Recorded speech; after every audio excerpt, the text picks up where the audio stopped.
Okay, welcome, Pahrump.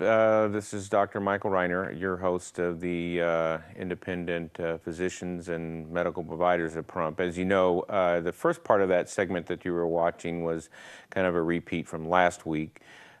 So with that being said, I was on a rant about the prescription issue, and I don't know exactly what you caught or didn't catch, but the show has to start at 6 o'clock, and sometimes when I'm late getting out of the office, they will start to run last week's show, and so we're breaking into this show a little bit earlier. Normally they would wait until the first segment of commercials. So I told them to break in a little bit early so that we could, try and get in as much of new information or repeat some of the old information as possible. And so that's why you're now coming into this. So with that being said, I know I spoke a lot about last time about this prescription issue. I had a patient came in today that told me that they had called Harry Reid's office, and whoever it is that is in that office said they were receiving a lot of calls, thousands of calls regarding this law. The sad news is that it appeared from this patient's comments that they didn't know what they were going to do about it, if they were going to do anything at all.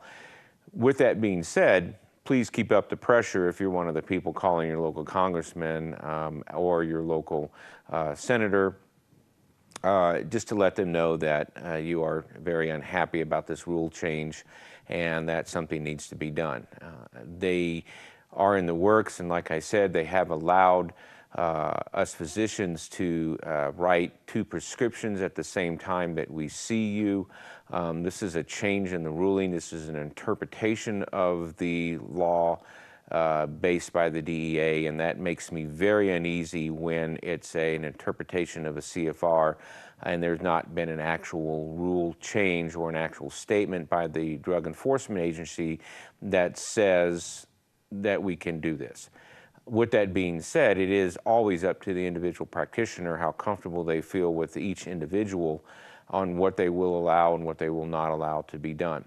As long as, so-called, you are practicing medicine with reasonable skill and safety, and the utmost concern is for the patient and what you're experiencing and what the flavor of the visit is, so to say, what your concerns about the patient are, they do allow you to write 3 prescriptions, and you do have 90 days to fill those prescriptions.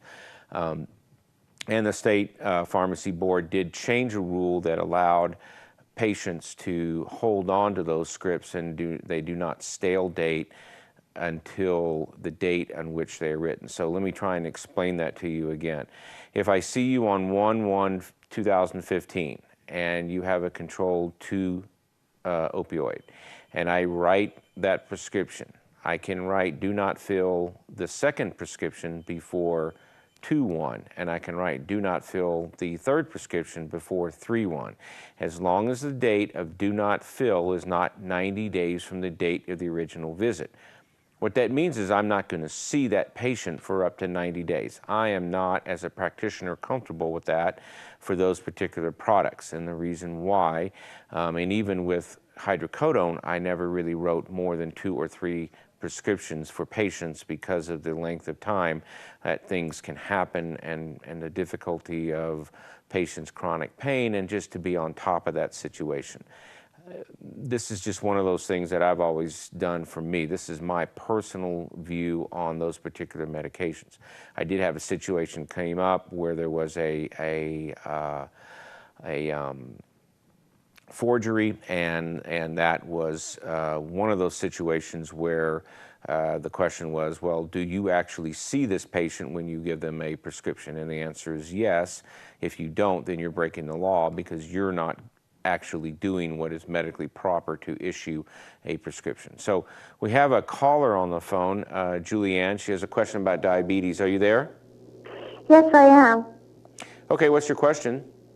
My question is, what symptoms should we be watching out for before we go and decide the diabetes test? Okay, so the speaker is not on in here, but I understand that the question is, and correct me if I'm wrong, what symptoms should you be concerned about before you're going into the doctor to be tested for diabetes? Yes. Well, the only symptoms that people talk about is increased thirst, polydipsia, and weight loss and hyperurination or increasing urination, polyuria. Those situations are for diabetic, insulin-dependent diabetes when your body no longer makes insulin. So if you're an adult onset diabetic, you may not have any symptoms until somebody actually screens for that diabetes. And as a matter of fact, it's kind of like menopause, both male and female. You may actually enter menopause long before you develop symptoms, and you will actually enter diabetes or adult onset diabetes long before you'll develop symptoms.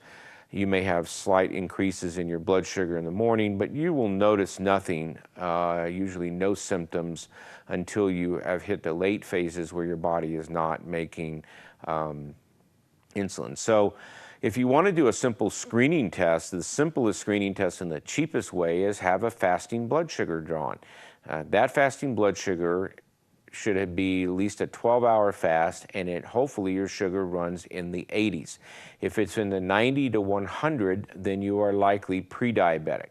If you are above 100 to 120, you are moderately diabetic, and if you're above 140, you're indeed diabetic. And if you start the day out high fasting, trust me, after you eat, you will be much higher. And so that's the easiest way I can do that. If you know somebody has a glucometer, go over their house fasting and check their blood sugar. If you're in the 80s, chances are your body is making enough insulin to control your blood sugar. That doesn't mean that you are not running in the pre-diabetic state. A more sophisticated test is to check your fasting insulin level. And if that is less than 2, between 2 and 4, then chances are you are not a pre-diabetic. So I hope that answers your question, and if it doesn't, you can call back because we're going to go to a break in just a few minutes, and that'll be a short break and then a couple of other shorter breaks, and then we're going to come back and I'm going to continue this discussion on smoking cessation.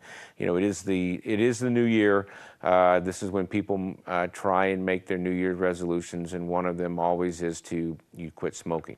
And with that being said, it's a very, very difficult habit to break, especially in this town or in the state where smoking is usually very permissible in the casinos, and a lot of people do smoke.